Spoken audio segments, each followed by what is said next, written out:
What's up, everybody? Getting into this episode of GH. Listen, this little Esme girl is gonna be a fucking problem. Esme is psychotic. Like, she's really gonna be an issue. She was getting on my damn nerves. I am so tired of this spoiled, I'm rich, so I'm better than you fucking attitude. Like, she was really pissing me off. Like, I was ready for Trina to whoop her ass. Like, she kept calling her Treen. I said, hell no. No. Her own friends don't even call her Treen. So ain't no way you're about to do it. Cause Esme did that shit to be funny.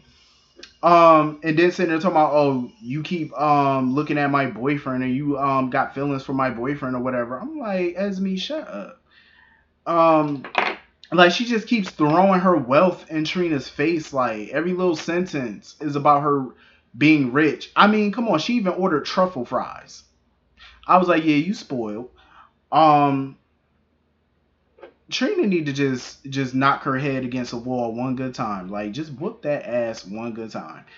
Um, I just really feel like Trina, Jocelyn, and Cameron really need to unite and investigate this girl. I really think they do because she's a problem. Like, find out who her people are. Find out where she comes, like her background. Find out what you can use against this girl, cause she's a threat. You know what I'm saying? Like, she's a loose freaking cannon. I honestly feel like Spencer bit off more than he can chew when he got involved with that nut, cause she looked like she the type of chick that boils rabbits in her kitchen. You know what I'm saying? If she knew how to use a pot and pan, of course. Um, but she looked like she's psychotic like that. Like, she's nuts. And Spencer, he's gonna have a real hard time controlling her or getting her out of his life. Once you do business with the devil, oh, it's hard to shake that devil, and it's gonna be hard to shake her. Like, he gonna have to do something drastic to get rid of her ass. I hope he got some type of blackmail info on her or something, cause she looked like she not easy to get rid of. You know what I mean? Like, she's nuts. And then look at her face when Spencer mentioned them getting a job. Like, her face was like, job, what's that? Like, she is nuts. She's really psycho. And I feel like Spencer should have never got involved with her, and he needs to cut ties with her and find a way to do so. Because this whole, like, you done pulled this psycho into your family drama, and there's no getting rid of her. You know what I'm saying? Like, I understand he's angry with Ava, he's angry with his dad, but there's other ways of dealing with that. And involving yourself with this nut job was not smart in the least. It was just dumb. Um, Cause she's that type of rabid dog that you gotta just put down after a while, you know, cause the bitch might turn on you. You know what I mean? Like, you gotta put her down. And, you know, she obviously has some more, you know, nefarious, you know, wicked things in store for Ava and Nicholas, I'm sure. Cause she keep talking about this future project and all this stuff. So I'm like, what the hell are you up to now, witch? Like, you are up to some foolishness. And Spencer, you need to cut your ties with her now. Cause the bitch is crazy. Like, she's Lorena Bobbitt crazy, so don't go to sleep around her. I'm just saying. Um, yeah, she's nuts. Like, I don't know what Spencer gonna do about little Esme. Just do it quickly before it goes from bad to worse. So anyway, moving on from that, Jocelyn and Cameron had front row seat to another episode of baby mama, baby daddy drama.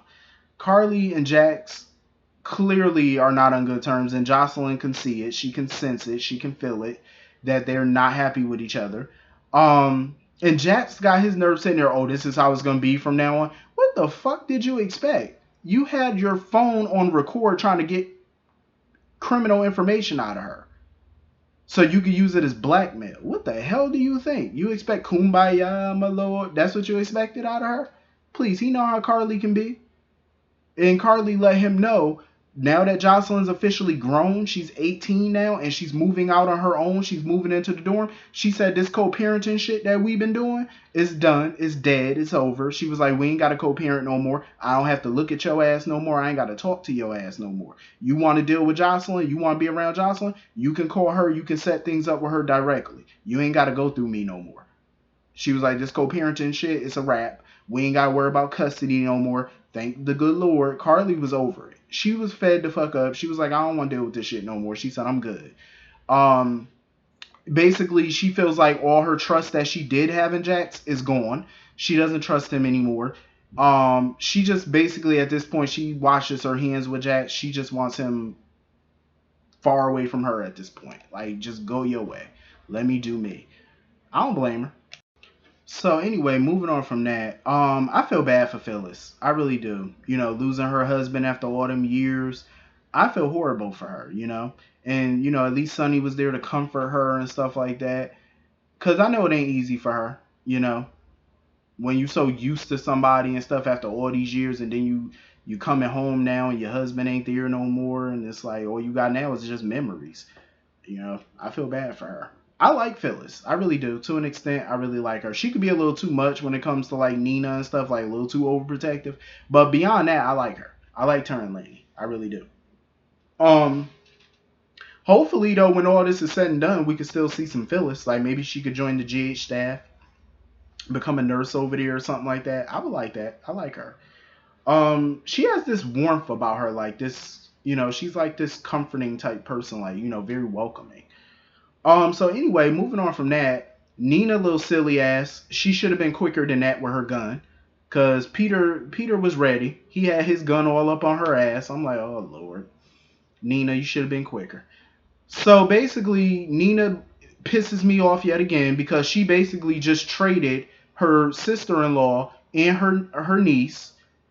Well, kind of her niece. Not her blood niece, but you know, she basically traded them for to maintain this fairy tale life that she's been living with Sonny. Because Peter made it very clear, and I knew he was gonna blackmail her. I knew he was gonna blackmail her ass. Um, Basically, he was threatening to go to Carly and tell Carly about Sonny being alive, and that Nina knew about it, and they've been in Nixon Falls this whole time. And he also threatened that boy again. He threatened James, Nathan's son. I said, you know what? I'm ready for somebody to kill him. I'm tired of him threatening children. Like, I'm getting so sick. And it's not the first time that he's done that. So I'm getting tired. Somebody need to whoop his ass. I don't want to see him have a quick death. I want to make it loud and make it brutal. Whoop his ass because I don't like nobody threatening no children. Basically, he was threatening to take Maxie and Nathan's son and basically use him as a placeholder for Louise, basically. I was like, that sounds very cult-like and sick, but okay. So, again, Nina feels like, oh, I don't have any choice. I'm going to help you or whatever. I'm like, Nina, you dumb as fuck. The shenanigans should just be over by now. If I was Nina, I would have just got on that phone, doot. Carly, yeah, your husband is alive. Peter here. Come get his ass. Come get Sonny. Come kill him. Do what you gotta do. Tell Jason to hurry up. Bring his good guns and let's go. I would have just did some shit like that, even though he took her phone or whatever. But still, you got phones somewhere around here. I would have screamed. You know, let Sonny come in there, beat his ass while you call Carly and you know get to it because this is going on far enough. It's going on too far. The jig is up. You need to just let this little shit go, like, because now you playing with other people's lives. Like, you know how Peter is sick, he's dangerous, and you're willing to help him just to cover your bullshit? Like, are you serious? Nina disgusts me. So basically, Peter was telling her how he been laying low or whatever. He been searching for his daughter and whatnot. He feel like, well, if Maxie wants Louise in her life, then she need to learn how to share. I'm like, bitch, I wouldn't share a motherfucking bus ticket with you. I wouldn't share a bus seat, a plane seat. I wouldn't share nothing with you. I wouldn't share your thoughts, psycho. I wouldn't share a damn thing with you. That's just what it is. The man is crazy.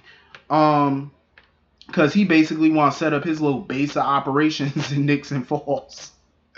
Peter is crazy as all shit. Now he's sitting there telling Sonny, oh, I'm going to be sticking around here for a while. So, oh, God. If this went from bad to worse. Nina disgusts me. She really does. She disgusts me.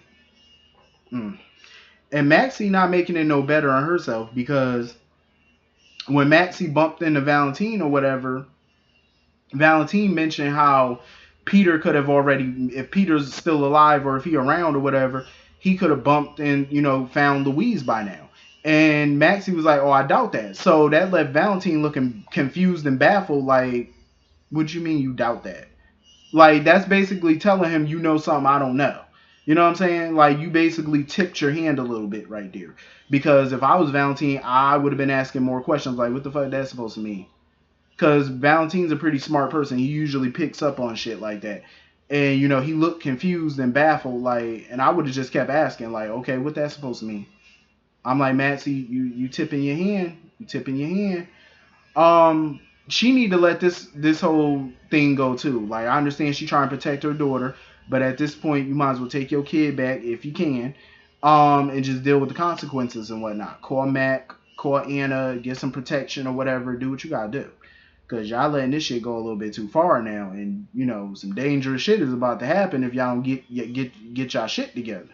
You know, it's about to be some slow singing and flower bringing in a minute, cause somebody gonna end up dead with this little dangerous ass plan they got going. So anyway, moving on from that. I'm actually happy that pretty much everybody did the right thing. Chase did the right thing.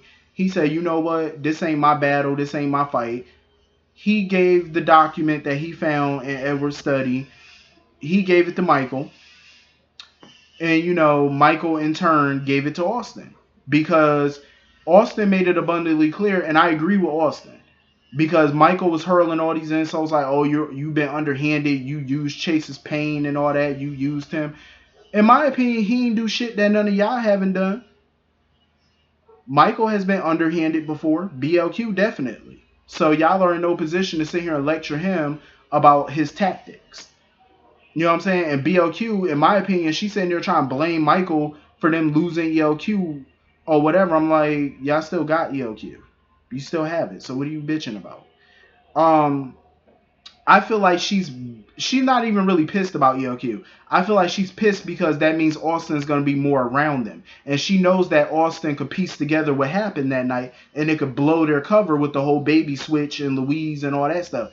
It could, you know, the whole kidnapping thing. It could blow her cover. It could link back to her if he remembers certain things. You know what I'm saying? That's why she don't want him around her like that. You know what I'm saying? That's really what this is all about. It ain't really all about ELQ. It's about covering her ass for her schemes. That's what this about. I'm like, BLQ, you ain't slick. One way or another, your scheme gonna come to light. And it look like it's about to happen quicker than you think. That's why she need to be on the phone paying attention to what the hell going on with Maxie, because she just running her loose lips to Valentin slipping up. So anyway, it's like I feel like Austin's not out for revenge against the family. I don't think he is. You know, for right now, I don't think he is. You never really know somebody's intentions, but he does look sincere that he really just wants a seat at the table and be a part of the family that he hasn't known. You know what I mean? Like, I think that's genuinely what he wants. I could be wrong, but it just looks to me like that's what he wants. Hopefully I'm not wrong, but he looks sincere to me. So that may be what he intends. So that whole scene between Chase and Willow, I felt like it needed to be had. And I'm glad Chase and Willow had that conversation. I really am, because it needed to be done. I felt bad for Chase because I felt like it was a fucked up situation all around on everybody's part. I think everybody in this storyline made mistakes. None of them are blameless. You know what I'm saying? They all need to be held accountable for certain things that they've said and done to lead up to this moment and these shenanigans that we've been seeing for the past year. Like, I'm just glad that him and, you know, Willow got some closure on this. You know, she gave him back, you know, the wedding ring and stuff like that. I think Chase is going to find somebody. He's a good dude. I think he'll find somebody that's more suitable for him, that really likes him for him, you know, and they are compatible. I think he will. You know, he's a good dude. You know, he shouldn't. I'm glad that he did the right thing, and he's not going to let what happened between him and Michael and Willow turn him into somebody that he's not. Do I want him to have more of an edge? Yeah, but not everybody's made to be like a revenge kind of person. Not everybody's cut out for that. So I can't want that for everybody. You know, as much as I like shit like that, everybody can't fit that, you know, to play that part. You know what I'm saying? It's just not in their character. It's not in their heart. So Chase is just not that kind of dude to really try to get revenge. He tried. He put up a valiant effort. You know, valiant effort he did. But at the end of the day, it's just not who he is. And I respect it. He should remain true to himself. You know what I mean? As far as Austin and Valentin's little allegiance, I don't know where Austin's going to go with that, honestly. I don't know if Austin's gonna be Team Valentin or Team Quartermain. That's why I felt like the Quartermains were dumb. Because if he does somehow manage to get some stock, there's no telling which way a judge is gonna go. Maybe the judge is gonna uphold Edward's original will. Maybe not. We don't know which way a judge is going to go on this. So I think it would have been smart to kind of lay the groundwork to try to, get in good with Austin just in case he does inherit some shares. That way he can vote on Team Quartermain instead of Team Valentin. Because Valentin was smart and Valentin played it smart. He beat the Quartermains to the punch by being all welcoming and nice to, Austin and stuff like that.